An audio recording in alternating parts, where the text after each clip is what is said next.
Daf Yomi, Tractate Bava, page 75. Daf Ayin Hey, Amud Aleph, 75a on top of the page, with the words Shalom Bebeis Din Havakai. The Gemara answers, nevertheless, Rabbi Yehoshua was not present in court when Rabban Gamliel encountered him. The Gemara asks a question from a different source. But isn't it taught in a Braita that Rabbi Yehoshua said to Rabban Gamliel, "Your statement is nothing, as you have already admitted to inflicting the injury yourself"? This indicates that even if witnesses would subsequently testify about the injury, Rabban Gamliel would not emancipate Tavi. The Gemara suggests, what? Is it not the case that the difference between the two Braitot is a dispute between Tanaim? This Tana of the first Braita, who says that Rabbi Yehoshua's statement was, "As you have no witnesses," holds that one who admits that he is liable to pay a fine is liable to pay the fine if afterward witnesses come and testify to his liability. And that Tana of the second Braita, who says that Rabbi Yehoshua's statement was, "As you have already admitted," holds that one who admits that he is liable to pay a fine is exempt from payment even afterward witnesses come and testify to his liability. The Gemara rejects this suggestion. No, it is possible to understand the Braito differently. Everyone agrees that one who admits he is liable to pay a fine is exempt, even if afterward witnesses come and testify to his liability. And they disagree with regard to the following.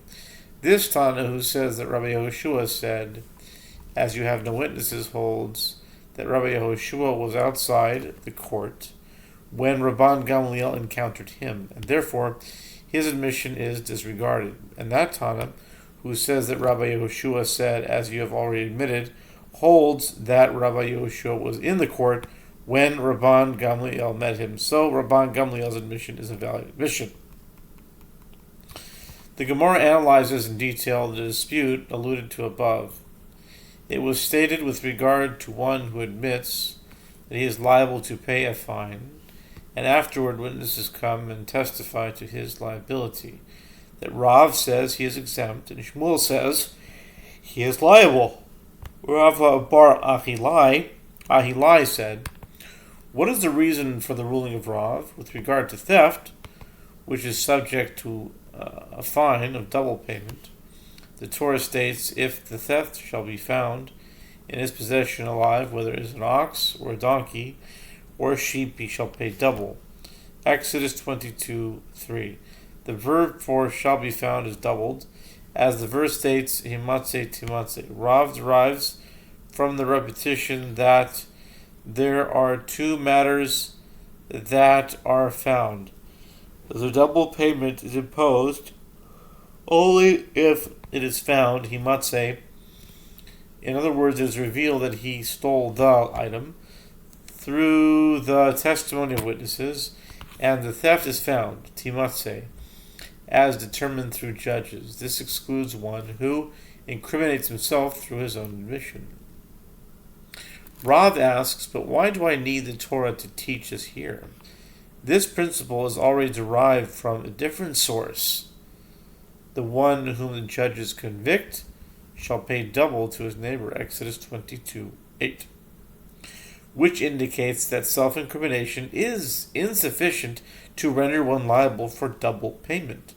Rather, conclude from the fact that there are two witnesses to serve as the source for this principle, that one who admits he is liable to pay a fine is exempt from paying even if afterward witnesses come and testify to his liability. The second verse teaches this additional novelty, and Shmuel would explain the double expression differently. He could have said to you that verse is necessary to teach that a thief himself must pay double payment. In other words, a double payment is imposed not only upon a bailee who takes a false oath that the article entrusted to him was stolen, but it also imposed upon a thief, as the school of Chizkiah taught earlier in this chapter. 63b. Rav raised an objection to Shmuel from the following Braita. If a thief saw witnesses who were approaching with the intent to testify against him, and at that point he said, I admit that I stole an animal, but I did not slaughter or sell it, he pays only the principal. This indicates that even if those witnesses subsequently testify, the thief remains exempt from the double payment as well as the fourfold or fivefold payment. Shmuel said to him in response, with what are we dealing here in this Braita? With a case where the witnesses returned back. In other words, ultimately they did not testify. Rav raised an objection, but this interpretation is impossible. It can be seen from the fact that the latter clause of the Braita teaches Rabbi Elazar, son of Rabbi Shimon, says, let the witnesses come and testify. This means that their testimony will be accepted and the thief will be required to pay the relevant fines. But by inference, it may be deduced that the first Tana holds that no, there is no point in the witnesses testifying, as the thief will be exempt in any case. Shmuel said to Rav, isn't there the opinion of Rabbi Elazar, son of Rabbi Shimon, which stands in accordance with my opinion? When I said that one who admits that he is liable to pay a fine and afterward witnesses testified that he committed that act is deemed liable, I said this ruling in accordance with the opinion of Rabbi Elazar, son of Rabbi Shimon. The Gemara comments, according to Shmuel, his opinion on this matter is certainly subject to a dispute between Tanaim, as he himself was forced to admit that his opinion is in accordance only with the opinion of Rabbi Elazar, son of Rabbi Shimon, not that of the first Tana of the Braita, but according to Rav, shall we say that his opinion too is necessarily subject to this dispute between Tanaim? The Gemara explains, Rav could have said to you, I say my opinion in accordance with the rulings of both Tanaim of the Braita, even according to the opinion of Rabbi Elazar, son of Rabbi Shimon. Rabbi Elazar, son of Rabbi Shimon, says that the testimony of the witnesses obligates the thief to pay a fine even after his admission only there.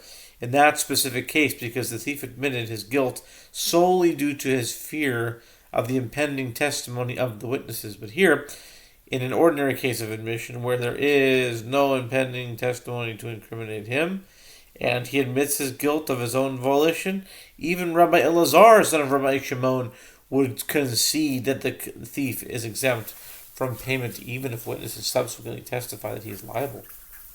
Rav Hamnuna said Rav's statement is more reasonable in a case where the thief says, I stole an item, and subsequently witnesses came and testified that he stole that item.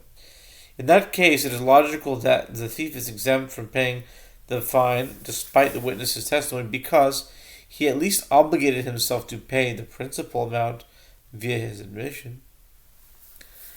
But if he says, I did not steal anything, and witnesses came and testified that he did steal an animal, and subsequently the thief says, yes, I did steal the animal, and I also slaughtered it and also sold it, and witnesses came and testified that he slaughtered it or sold it, he is liable to pay fourfold or fivefold. The reason is he's liable is that through his admission he sought to exempt himself from any payment whatsoever.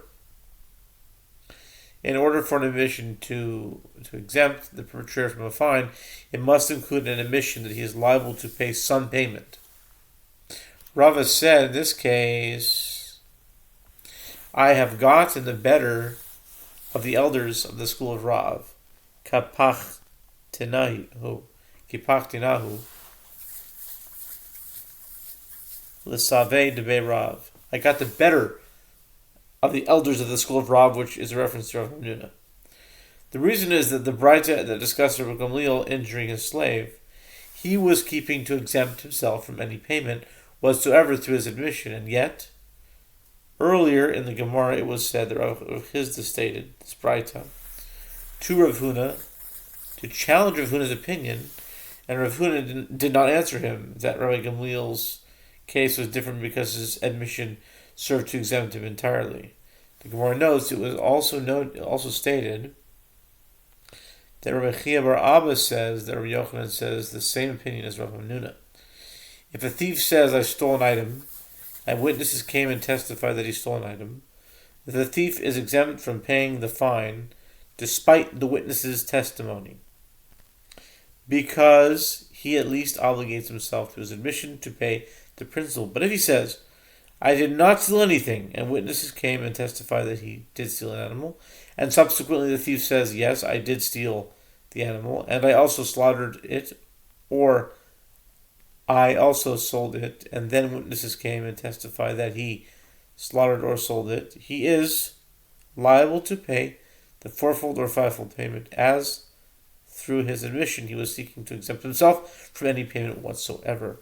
Rav Ashi said there is a Mishnah and a Braita that are also precisely formulated in accordance with this opinion. The Mishnah is, as we learn in 74b, if one stole an ox or a sheep, as established based on the testimony of two witnesses, and he subsequently slaughtered or sold the stolen animal, as established based on the testimony of one witness, or based on his own admission, he pays the double payment, but he does not pay the fourfold or fivefold payment. Why do I need the Mishnah to teach in the beginning of this case if one stole an ox or a sheep as established based on the testimony of two witnesses? Let the Mishnah teach the case more simply. If one stole an animal and then slaughtered or sold it as established based on the testimony of one witness or based on his own admission, he pays only the principal. This would serve to teach the same principle in a less complicated matter, without the need for two additional witnesses.